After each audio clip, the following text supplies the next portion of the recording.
अशी करायची, अशी टोपी, सी घडी वालायची, अशी अशी आणि असं मोडायचं आणि ह्याच्यामध्ये अशी वालायची. नंतर मग अशी भरायची, म्हणजे डोक्याला खुपणार नाही. तर नमस्कार मित्रांनो, नवीन व्लॉगमध्ये आपलं स्वागत आहे. तर मित्रांनो, आज थोडासा शेतावरती भात कापलेला आहे, ते वाहण्यासाठी जात आहे आणि आज जे तुम्हाला दाखवता येईल ते दाखवण्याचा प्रयत्न करत आहे. तर हा व्हिडिओ शेवटपर्यंत बघा आणि व्हिडिओला या चॅनलवरती तुम्ही नवीन असाल तर चॅनलला सबस्क्राईब करा आणि व्हिडिओलासुद्धा लाईक करा. तर चला आपण कंटिन्यू पुढे पाहत राहूया. तर मित्रांनो, लोकांचं जे भात आहे भरमसाठ कापून टाकलेले आहे आणि पावसाला हे जोर आहे आणि हे सध्या तरी या महिन्यामध्ये ऑक्टोबर महिन्यामध्ये हे भात संपूर्ण पिकून गेलेलं आहे. पण पावसाची ही पाऊस येण्याची शक्यता जास्त आहे असल्यामुळे हे भात राहिलेलं आहे. हां बोला. भूक लागली ना? कोणाची कामावर कामावर कोणाची झाली? कोणाचे इथं कापा लागेल? हां जी, 400 रुपये. सर 400 रुपये. 400 रुपये दिस का? 400 रुपयात कापायचं आहे अख्खा? हां असं म्हणू बरोबर ना. ले काय ना भावा, ऐक ना, 400 रुपयात नाही सापडलं काय? सांगते काय म्हणजे का आपली घरात फक्त 400 चांगलं मी एका मी कापा. तुम्ही पाहणार ना, कापून टाकायचं मला असा. 400 रुपयात नाही परवडत ना. एवढा भात जरा काय ते फार नाव आहे. 400 रुपये असं म्हणू, ऐक ना, त्याने पण मला पीस ना घरात होता सर. बिजायचं असता ना. नाही देते ना ती तुला. तिथं मुद्दामला 400 रुपये सांगितलं देते. चालत चल. चल म्हणून चल. शेताई आमची बांधेल आहे, ती आणायचं आहे. हा आमच्या गावातील पुष्पा आहे. एवढं मोठं पेडकं 400 रुपयामध्ये नाही परवडणार, तरी पण हे दारूसाठी करत आहेत. तर मित्रांनो, पाहू शकता इकडे सर्वत्र भात पिकून गेलेला आहे आणि वातावरण तर पावसाचं आहे. पाहू शकता इकडे सरडा आहे लहान. हा बघा कसा बघतो कळाला. तर मित्रांनो, मी जो व्लॉग बनवत आहे हे एकदम ग्रामीण भागामध्ये आहे आणि या ग्रामीण भागामध्ये जी पूर्ण हे शेतीच केली जाते आणि सर्वत्र हे भात पिकलेले आहे. पण हे पावसाचा जोर असल्यामुळे हे कापायचे बाकी राहिलेले आहे आणि जे दुसरं हिरवगार दिसते ते गर्भ सांगतात त्याला भात, ते राहिलेलं आहे. तर असे ग्रामीण भागामध्ये अशी वाट असते आणि ह्या दिवसामध्ये साप असतात म्हणून सांभाळून आम्ही जातो. असे हे वाटेला कधी कधी साप निघून असतात. तर ऑक्टोबर महिन्यात ही गरमी असल्यामुळे साप नेमकेच वाटेवर निघतात. तर माझं नाव मित्रांनो मी आहे मनोज आणि मी पालघर जिल्ह्यातील आहे आणि डहाणू तालुक्यामध्ये राहतो.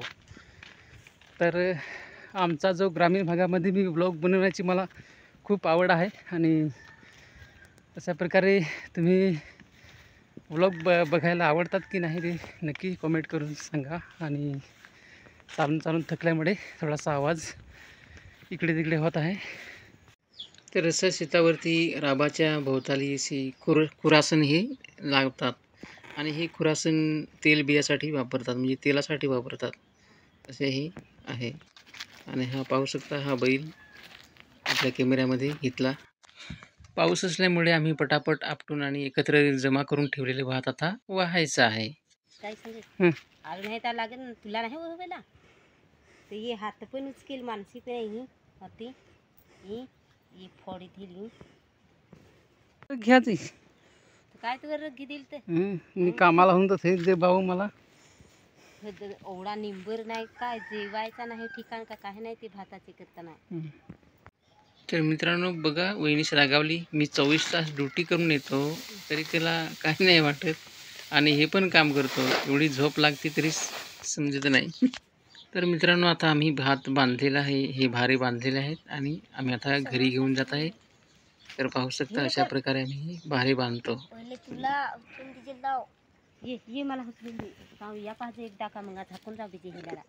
घमाघीर होऊन गेलो, एक एक भारे वाहिले आणि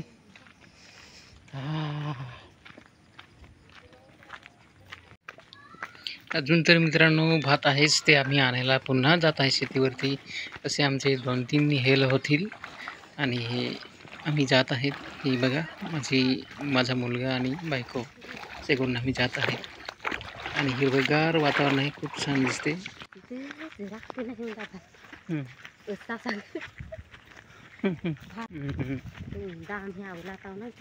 तर मित्रांनो हे सागाचं झाड आहे आणि हे जुनाट एकदम आहे आणि हे फार मोठं आहे आकाराने पण आणि हे एक आमच्या तर पाऊस येईल असं करून आम्ही पुन्हा हे झाकलेलं होतं आणि आता पुन्हा आम्ही हे काढत आहे आणि पुन्हा भारे बांधायला आम्ही चालू करणार आहे. तर हे आम्ही भारे कशा पद्धतीने बांधतो ते आता तुम्हाला दाखवत आहे आणि अशा प्रकारे आम्ही हे झाकून ठेवलेले. तर पाहू शकता ह्या पाऊल्या त्या आधीच्या ब्लॉगमध्ये तुम्ही बघितल्या असतील आणि अशा प्रकारे हे आम्ही झोळ्या बांधतो, पाहू शकता. तर हे भात आहे जे सुंदर भात आहे आणि आम्ही या पद्धतीने बांधतो. पहा इकडे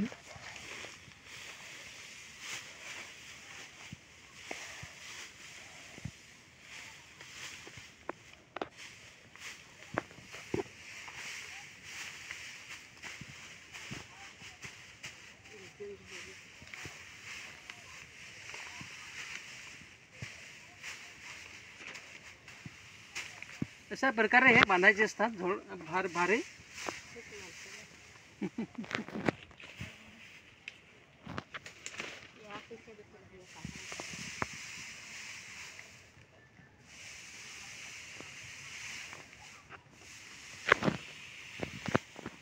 तर आमच्या इकडे डहाणू तालुक्यामध्ये असे सर्वत्र ठिकाणी अशा प्रकारे झोड्या बांधल्या जातात आणि ह्या झोड्या ज्या आहेत त्या मशनीवर वगैरे आणि हाताने झोडण्यासाठी खूप मदतीला असते, म्हणजे चांगले असते. म्हणून आम्ही ह्या लहान झोड्या बांधून आणि आम्ही ती झोडण्यासाठी खूप उपयुक्त असते.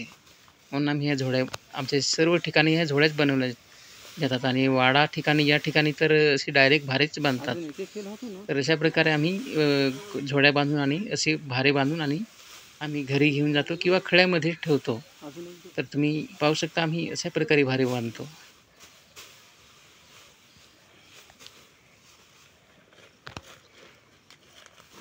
तर आमच्या ठिकाणी अशा प्रकारे सर्वत्र ठिकाणी भारे बांधले जातात आणि तुमच्या ठिकाणी कसे बांधतात ते नक्की तुम्ही कमेंट करून सांगा आणि कोणाकोणाला असे भारे आवडतात हे बांधताना तर त्यांनी आणि कोणाला भारी वाटलं असेल त्यांनी लाईक करा.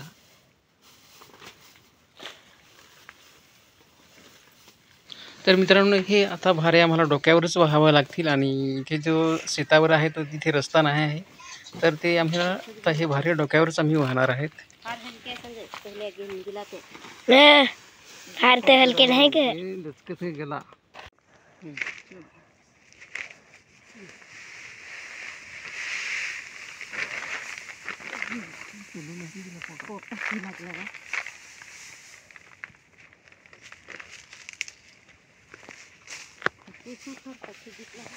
ऐसा व्हिडिओ काढणार काढला सर दिसते ना उचलून सी करायची, सी टोपी,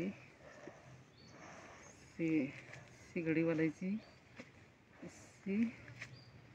सी आणि असं मोडायचं आणि ह्याच्यामध्ये अस्सी वालायची, नंतर मग अस्सी भरायची म्हणजे डोक्याला खुपणार नाही. मला पण एक बनवून दे.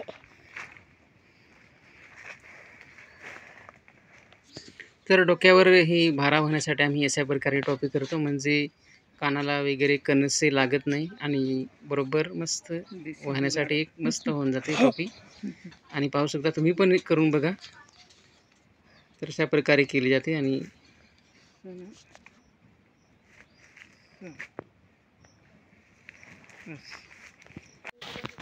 आम्ही आता हे तिसऱ्यांदा भारे बांधलेले आहेत आणि 2 हेल आम्ही घरी पोहोचवलेले आहेत आणि हे थोडंसं शेवटचं राहिलेलं आहे, ते आता नंतर वाहतो, म्हणजेच हे वाहून झाल्यावरती आम्ही येत आहे पुन्हा. तर पाहू शकता अशा प्रकारे आमचं हे काम असतं.